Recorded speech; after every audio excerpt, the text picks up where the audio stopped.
La mangrove est-elle un danger en Guinée-Bissau? La mécanique est très présente le long des côtes.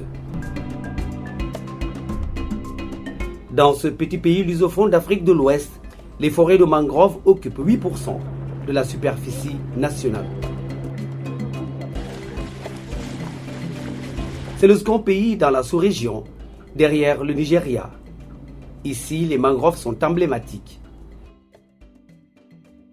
Mais en raison de la pression démographique, la dégradation des ressources et des écosystèmes côtiers s'accélère.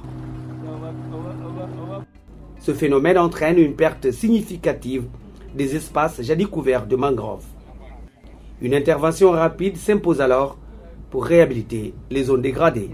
On est là justement dans un site qu'on a commencé l'activité de RNA, c'est-à-dire restauration naturelle assistée de mangroves.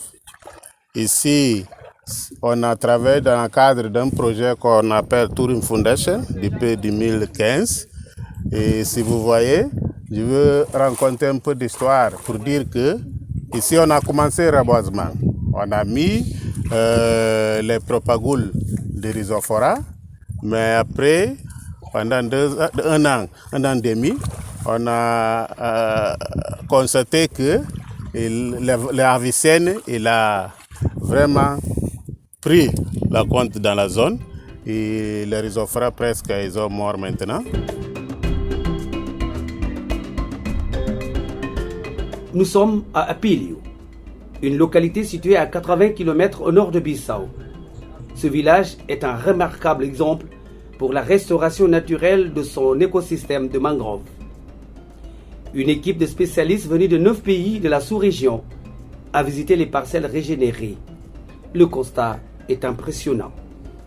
Quand on a vu que le premier obstacle pour que l'eau entre, c'était les digues, il fallait trouver une solution. Il fallait faire une activité qui permettra à l'eau maintenant d'avoir accès à ces sites-là. C'est en ce moment que nous avons initié des opérations d'ouverture de brèches ou bien de casse de digues, casser les digues pour permettre les marais de pouvoir se renouveler à chaque cycle, tout en amenant toute une faune bactérienne pour le sol et des propagules pour les espaces de Rhizophora et des Avicennia pour les espaces des Avicennia comme ce site actuellement. Apprendre de l'expérience des autres à travers le partage des connaissances et augmenter ainsi la prise de conscience des acteurs à la cause de la conservation et de la gestion durable des mangroves est une approche sur laquelle mise Wetlands et ses partenaires dans leur zone d'intervention.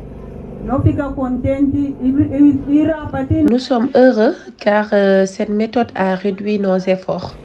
Avant, nous perdions beaucoup de temps à essayer de trouver quoi ramener à la maison.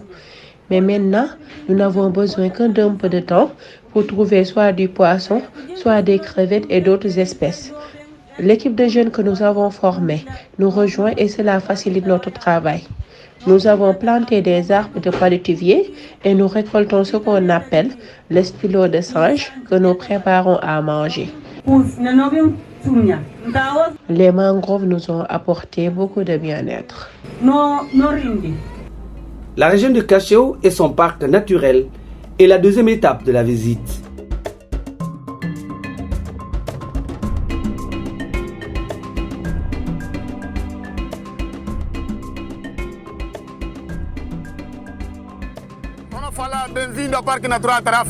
Bienvenue au parc naturel de la mangrove de Cacheu.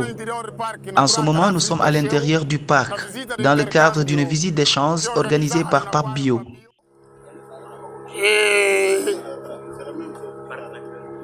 Nous verrons des activités de restauration naturelle assistée.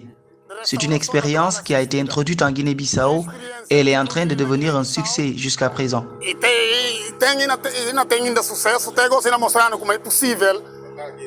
Elle nous a encore prouvé qu'il est possible de continuer cette pratique de restauration. Nous montrons donc aux gens les différentes espèces du parc. Nous avons remarqué 6 espèces de mangroves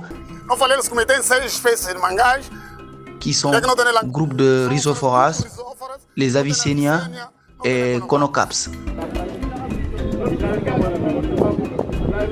Une zone humide considérée comme la plus vaste région de mangroves en Afrique de l'Ouest. Son paysage remarquable est caractérisé par une forêt de plusieurs espèces d'Avicennia et de Rhizophoras. La beauté naturelle et la riche biodiversité du parc font de cet endroit un laboratoire où la restauration naturelle, fruit d'une technique mise à l'essai par Wetlands, est plus que remarquable. Comme vous le voyez, un dispositif de suivi a été mis en place par l'équipe de terrain. Et ce dispositif de suivi-là est suivi de façon temporelle par une équipe qui vient régulièrement prendre un ensemble de paramètres dans le site pour avoir des données quantitatives, qualitatives, pour pouvoir faire des estimations dans le long terme. Ce dispositif de suivi a été simplifié, comme vous le voyez ici. C'est un dispositif de suivi simplifié qui permet même à la communauté, même si c'est des gens qui n'ont pas eu à faire les études, ils pourront remplir ce dispositif.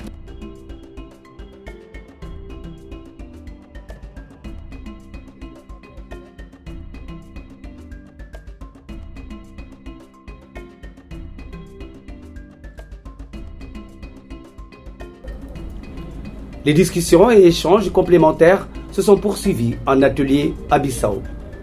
Une méthode qui a permis d'accumuler une panoplie de connaissances accumulées lors des études et visites de terrain.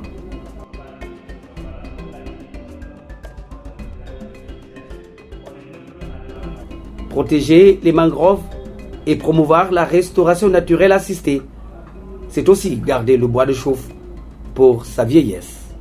Ça va nous permettre, au niveau du programme Fabio, d'avoir une communauté de pratique, c'est-à-dire voir à l'échelle de chaque paysage les bonnes choses qui se font et éventuellement les rendre plus performants, les améliorer et les adapter à la réalité de leur paysage, à la réalité, aux réalités socioculturelles de leur communauté, pour pouvoir avoir des résultats probants pour la conservation des zones de mangrove dans ces pays.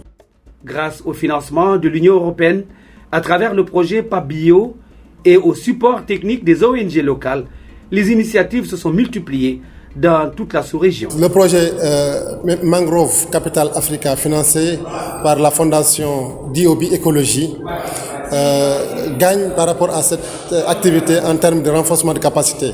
Donc c'est un projet qui a pour intérêt de restaurer 1 million d'hectares de mangroves dans les deux régions, occidentale et orientale de l'Afrique, et de contribuer à l'amélioration des moyens de subsistance de 2 millions de personnes.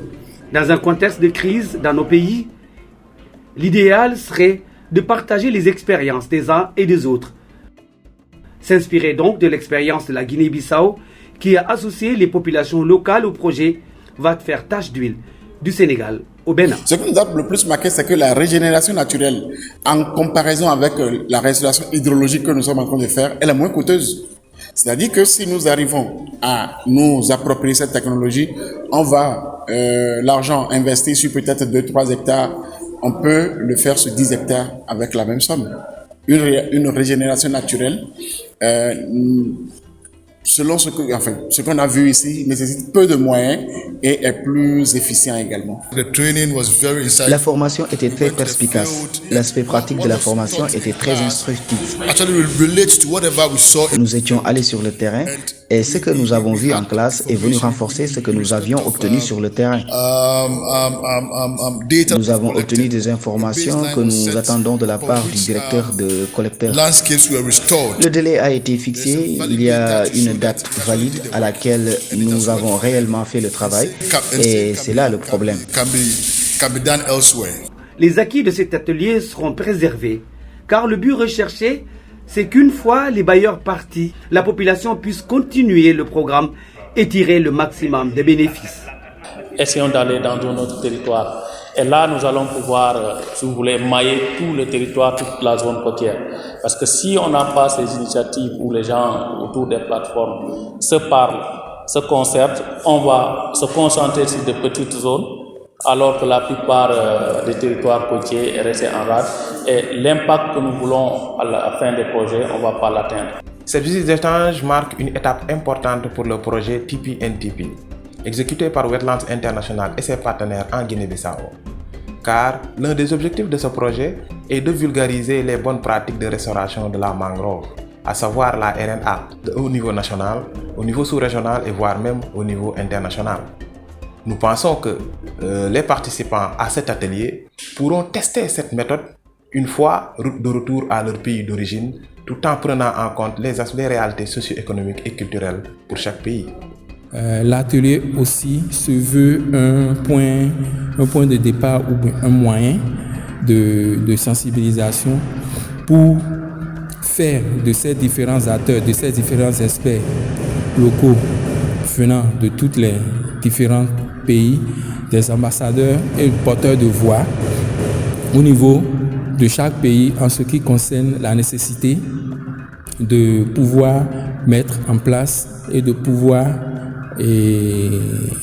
exécuter des régulations qui vont au profit de la protection de ces écosystèmes de mangroves, aussi bien pour le bien-être des communautés, mais aussi pour le bien-être de la nature.